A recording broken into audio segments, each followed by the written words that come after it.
નમસ્કાર, તમે સાંભળી રહ્યા છો રેડિયો મની 9 પર સમાચારોનું લંચ બોક્સ. શું છે ઓયોનો અયોધ્યા પ્લાન? હવે અમદાવાદમાં નો પાર્કિંગ પર કેટલો થશે દંડ? આરબીઆઈના નિર્ણયથી પર્સનલ લોન કેટલી થશે મોંઘી?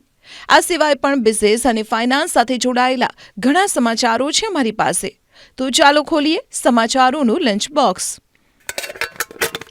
અયોધ્યામાં રામ મંદિર બનવાના કારણે ધાર્મિક પર્યટનની સંભાવનાને જોતા ઘણી કંપનીઓ અહીં હોટલ ખોલવાની છે. ઓયોએ સોમવારે કહ્યું કે અયોધ્યા, વારાણસી, તિરુપતિ અને કટરા, વૈષ્ણોદેવી જેવા મુખ્ય ધાર્મિક સ્થળોમાં આ વર્ષના અંત સુધી 400 પ્રોપર્ટી બનાવવાની યોજના છે. ઓયોએ એક નિવેદનમાં કહ્યું કે ઘરેલું યાત્રામાં તેજી અને આધ્યાત્મિક પર્યટનને લઈને લોકોની રૂચિને ધ્યાનમાં રાખીને આખા દેશમાં યોજનાબદ્ધ વિસ્તારને પ્રોત્સાહન મળ્યું છે. નિવેદન અનુસાર ભવ્ય રામ મંદિરનું 22 જાન્યુઆરીએ ઉદ્ઘાટન થવાનું છે, ત્યારે ઓયુના પ્લેટફોર્મ પર અયોધ્યા અંગેના સર્ચમાં 350% વધારો થયો છે. શેરબજારમાં છેલ્લા કેટલાક સમયથી જોવા મળતી ભારે તેજીને કારણે નવા રોકાણકારો બજાર તરફ વળ્યા છે. ડિસેમ્બર 2023માં દેશમાં ડીમેટ ખાતા ખોલવાનો નવો રેકોર્ડ સર્જાયો છે. ગયા મહિને દેશમાં લગભગ 42 લાખ નવા ડીમેટ ખાતા ખોલવામાં આવ્યા હતા. આના કારણે દેશમાં ડીમેટ ખાતાની સંખ્યા 13.9 કરોડ પર પહોંચી ગઈ છે. નાણાકીય વર્ષ 2023-24માં દર મહિને ખોલવામાં આવેલા નવા ખાતાઓની સરેરાશ 21 લાખ છે, પરંતુ ડિસેમ્બરમાં લગભગ બમણા ખાતા ખોલવામાં આવ્યા હતા. બ્રોકરેજ ફર્મ મોતીલાલ ઓસવાલના ડેટા અનુસાર નવેમ્બર 2023માં 28 લાખ નવા ડીમેટ ખાતા ખોલવામાં આવ્યા હતા. ડિસેમ્બર 2023માં આ આંકડો લગભગ બમણો થઈ ગયો. ડીમેટ ખાતા ખોલવામાં આ વધારો થવાનું કારણ ફોમો ફેક્ટર એટલે કે ફિયર ઓફ મિસિંગ આઉટને ગણાવાઈ રહ્યું છે. 1 એપ્રિલથી બેંકો અને એનબીએફસીસ લોન ડિફોલ્ટ પર પેનલ ફી વસૂલ કરી શકશે નહીં. ફેર લેન્ડિંગ પ્રેક્ટિસ પર નવા નિયમો 1 એપ્રિલથી અમલમાં આવશે. આ નિયમોનો હેતુ બેંકો અને એનબીએફસીસને દંડાત્મક ફી દ્વારા કમાણી કરતા રોકવાનો છે. આવક વધારવાના એક સાધન તરીકે બેંકો અને એનબીએફસીસ લોનની ચૂકવણીમાં ડિફોલ્ટ પર પેનલ ફી લગાવે છે, પરંતુ નવા નિયમો પછી બેંકો અને એનબીએફસીસ માત્ર વ્યાજબી પેનલ ફી જ વસૂલ કરી શકશે. પેનલ ફી માત્ર ડિફોલ્ટ રકમ પર જ લાગુ થશે અને તે તાર્કિક હશે. હવે તમારે નવી કાર ખરીદવા માટે વધુ પૈસા ખર્ચવા પડશે. મારુતિ સુઝુકી ઇન્ડિયા અને વોલ્વો કાર ઇન્ડિયાએ તેમના વાહનોની કિંમતો વધારવાની જાહેરાત કરી છે. તમામ વાહનોની નવી કિંમતો તત્કાલિક અસરથી લાગુ થઈ ગઈ છે. મારુતિએ તેના વાહનોની કિંમતોમાં 0.45% વધારો કર્યો છે.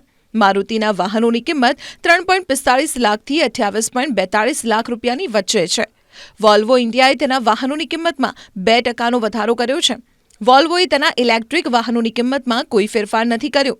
ટૂંક સમયમાં અન્ય ઓટો કંપનીઓ પણ ભાવ વધારવાની જાહેરાત કરી શકે છે. અમદાવાદ શહેરમાં દિન પ્રતિદિન ટ્રાફિકની સમસ્યા વધી રહી છે. ટ્રાફિકની સમસ્યાને હલ કરવા માટે પોલીસ દ્વારા કડક વલણ અપનાવવામાં આવ્યું છે, જે અંતર્ગત આજથી ટ્રાફિક નિયમન માટે ઈ-ચલણ મોબાઈલ એપ્લિકેશન અમલમાં આવશે. હવે એસએમએસથી ઈ-ચલણ આપવામાં આવશે. જો હવેથી નો પાર્કિંગમાં વાહન મૂક્યું તો 1000નો મેમો આવશે. નહીં ભરનાર સામે પગલાં લેવાશે. વાહન ચાલક 90 દિવસમાં રકમ નહીં ભરે તો આવા મામલામાં કોર્ટ કેસ દાખલ કરવામાં આવશે. ઉલ્લેખનીય છે કે અમદાવાદ શહેરમાં દર વર્ષે સરેરાશ 7 લાખ વાહન ચાલકોને ટ્રાફિક નિયમના ભંગ બદલ ઈ-ચલણ આપવામાં આવે છે, જેમાંથી માત્ર 1 લાખ લોકો જ દંડની રકમ ભરે છે. જેથી વાહન ચાલકો તત્કાલિક દંડ ભરે તે હેતુથી બુધવારથી અમદાવાદમાં ઈ-ચલણ મોબાઈલ એપ્લિકેશન શરૂ કરાઈ છે. અસુરક્ષિત લોનને લઈને વધતા જોખમને ધ્યાનમાં રાખતા રિઝર્વ બેંક ઓફ ઇન્ડિયાએ કેટલાક નિયમોમાં ફેરફાર કર્યો છે. આરબીઆઈએ ગ્રાહકો પર લોન પરના જોખમનો ભાર 100%થી વધારીને 125% કર્યો છે, જેની સીધી અસર પર્સનલ લોન પર પડશે. તેને કારણે વ્યાજ દરો પણ 1.5% સુધી વધવાની સંભાવના છે. સાથે નોન બેન્કિંગ ફાઇનાન્શિયલ કંપનીઓ પાસેથી પણ પર્સનલ લોન લેવી કઠિન થઈ જશે. નવા નિયમ લાગુ કરવા માટે આરબીઆઈએ નાણાકીય સંસ્થાઓને 29 ફેબ્રુઆરીની ડેડલાઇન આપી છે. ટૂંક સમયમાં મોબાઈલ ફોન યુઝર્સ તેમના ફોનમાં સિમ કાર્ડ કે ઇન્ટરનેટ કનેક્શન વિના વિડીયો જોઈ શકશે. ડાયરેક્ટ ટુ મોબાઈલ એટલે કે D2M બ્રોડકાસ્ટિંગ નજીકના ભવિષ્યમાં વાસ્તવિકતા બનશે. કેન્દ્રીય માહિતી પ્રસારણ સચિવ અપૂર્વ ચંદ્રાએ એક બ્રોડકાસ્ટિંગ સમિટે સંબોધતા કહ્યું કે D2M ટેકનોલોજીની ટૂંક સમયમાં દેશના 19 શહેરોમાં ટ્રાયલ લેવાશે. 25-30% વિડીયો ટ્રાફિક D2M પર શિફ્ટ થવાથી 5G નેટવર્ક્સ અવરોધ રહિત બનશે. D2M ટેકનોલોજી દેશભરના અંદાજે 8 થી 9 કરોડ ટીવી ડાર્ક હોમ્સ એટલે કે ટીવી ન ધરાવતા ઘરો સુધી પણ પહોંચશે. દેશમાં 80 કરોડ સ્માર્ટફોન છે અને યુઝર્સ દ્વારા એક્સેસ કરાતું 69% કન્ટેન્ટ વિડીયો ફોર્મેટમાં હોય છે. કચ્છી મેવા તરીકે જાણીતી ખારેકને જિયોગ્રાફિકલ ઇન્ડિકેશન ટેગ અપાયું છે. ભારતના controller general of patents, designs and trademarks દ્વારા આ ટેગ આપવામાં આવે છે. ગીરની કેસર કેરી અને ભાલિયા ઘઉં બાદ ખારેક જીઆઈ ટેગ મેળવનાર રાજ્યની ત્રીજી ખેત પેદાશ બની છે. આ ખારેકને જીઆઈ ટેગ મળે તે માટે એક ખેડૂતે UFPCLમાં અરજી કરી હતી. દેશ વિદેશમાં પ્રખ્યાત આ ખારેક 400 થી 500 વર્ષ જૂની હોવાનું મનાય છે. કચ્છમાં 19,251 હેક્ટરમાં ખારેકનું વાવેતર કરાયેલું છે. ખારેકને જીઆઈ ટેગ મળવાથી ખારેકના ભાવ તથા નિકાસમાં નોંધપાત્ર વધારો થશે તેવી આશાઓ સેવાઈ રહી છે. શાળામાં શિક્ષક બનવા માટે હવે ઉમેદવારોએ 2 નહીં પરંતુ 4 વર્ષનો બીએડનો કોર્સ કરવો પડશે.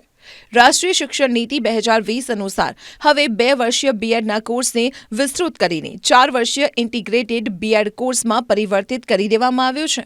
આગામી દિવસોમાં હવે ઉચ્ચ શૈક્ષણિક સંસ્થાઓમાં અને કોલેજોમાં હવે આ જ કોર્સ ભણાવવામાં આવશે. રિહેબિલિટેશન કાઉન્સિલ ઓફ ઇન્ડિયા દ્વારા 2 વર્ષીય બીએડની માન્યતા સંસ્થાઓને આપવા સામે પણ વર્ષ 2024-25થી રોક લગાવી દેવામાં આવી છે.